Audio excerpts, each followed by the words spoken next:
Hello everyone, আসসালামু আলাইকুম। বরাবরের মতো নতুন আরেকটা ভিডিও নিয়ে হাজির হলাম আমি, এরাস মোহাম্মদ বাদন।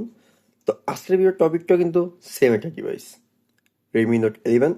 বাট এই ডিভাইসটার মধ্যে একটা রুম ইনস্টল করছি, সেটার নাম হচ্ছে পিক্সেল ওএস।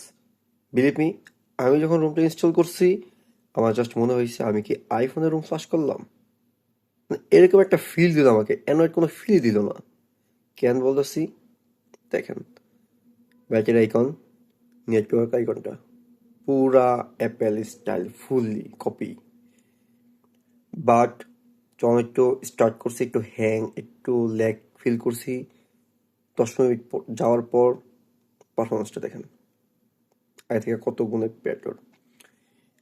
তো চলুন ভিডিওটা শুরু করা যাক।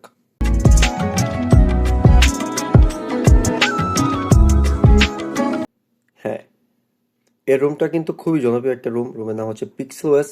বাট এই রুমটার মধ্যে খুবই কম ডিভাইসে সাপোর্ট করে এই রুমটা, তার মধ্যে এই ফোনটাও কিন্তু আছে, সাপোর্ট করে। তো রুমটার পারফরমেন্স খুবই ভালো। পিক্সেল ওএস হওয়ার ক্ষেত্রে পিক্সেল যত ফিচার আছে সব কিছুই এই ডিভাইসটার মধ্যে পেয়ে যাবেন, শুধু কাস্টমাইজেশন একটু কম। অলরেডি কিন্তু Gmail, play store, photos, clock, calendar সব কিছু কিন্তু নর্মালি পেয়ে যাবেন। এটার মধ্যে সেম ক্যামেরা কিন্তু রুমের ক্যামেরা, স্টক ক্যামেরা কিন্তু থাকছে না। গোল কন্ট্যাক্টার পেয়ে যাবেন, আর তার সাথে কিন্তু এটার মধ্যে আনলিমিটেড ফটোস পেয়ে যাবেন। তাছাড়া এটার মধ্যে নর্মালি আর কিছুই নাই। আরেকটা ইস্যু পাইছি যার মধ্যে চার্জিংটা একটু স্লো, আগে থেকে একটু স্লো, তাছাড়া কোনো ইস্যু নাই। উপরে ইউজার ফেসটা দেখেন, জাস্ট অস্থির, আমার কাছে হ্যাপটিক ফিল করেন।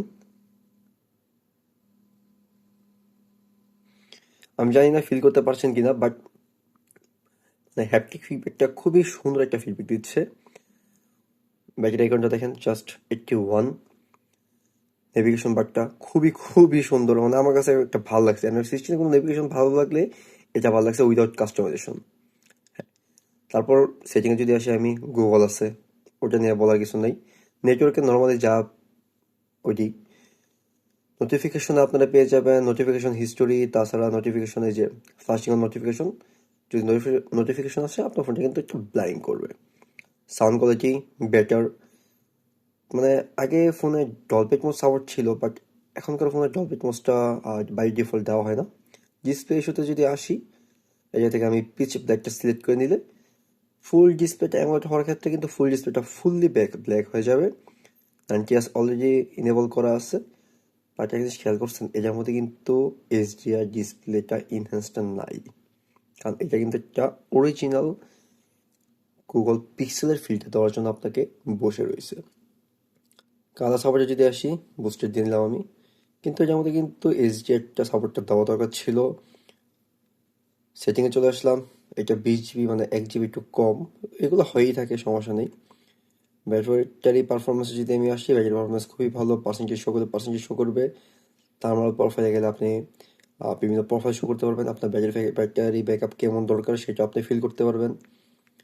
তাছাড়া যদি আমি আসি সিস্টেমে, এই জায়গা থেকে কিন্তু আপনি এটা ওটিএ আপডেট ইনেবল করতে পারতেছেন। হ্যাঁ, জাস্ট নেটওয়ার্কটা অন করে ওটিএ আপডেটে ইনেবলে ক্লিক করলে কিন্তু রুমটা কিন্তু ওটিএ আপডেট হচ্ছে। তাছাড়া এই রুমটার মধ্যে কিন্তু এই যে জেস্টারে যদি আমি আসি, এই জায়গায় কিন্তু আপনারা বাটন কি কি পয়েন্ট আছে সব কিছু জায়গা থেকে সিলেক্ট করতে পারতেছেন। নর্মালি এই রুমটার ব্যাপারে আহামরি তেমন আর কিছু বলার দরকার নাই। অ্যান্ড্রয়েড ভার্সনে যদি আসি, অ্যান্ড্রয়েড ভার্সন 16, নভেম্বরে 1 সিকিউরিটি প্যাচ অলরেডি আপডেট করা আছে, ডিসেম্বরে সিকিউরিটি প্যাচ অলরেডি মনে হয় চলে আসছে, জাস্ট আমি আপডেট করে নিব তাহলেই হয়েছে। আর কাস্টমাইজেশন যদি আসি, দেখতে পাচ্ছেন বললামই, খুবই অল্প, কারণ এই ডিভাইসটা বসে আছে ট্রু পিক্সেল ফিল দেওয়ার জন্য, আপনাকে ফুললি পিক্সেল ফিলটা দেওয়ার জন্য। তো যাদের ভিডিওটা ভালো লাগে, ভিডিওটা লাইক শেয়ার সাবস্ক্রাইব করে রাখতে পারেন। দেখা হচ্ছে পরবর্তী আরেকটা ভিডিওতে। ধন্যবাদ।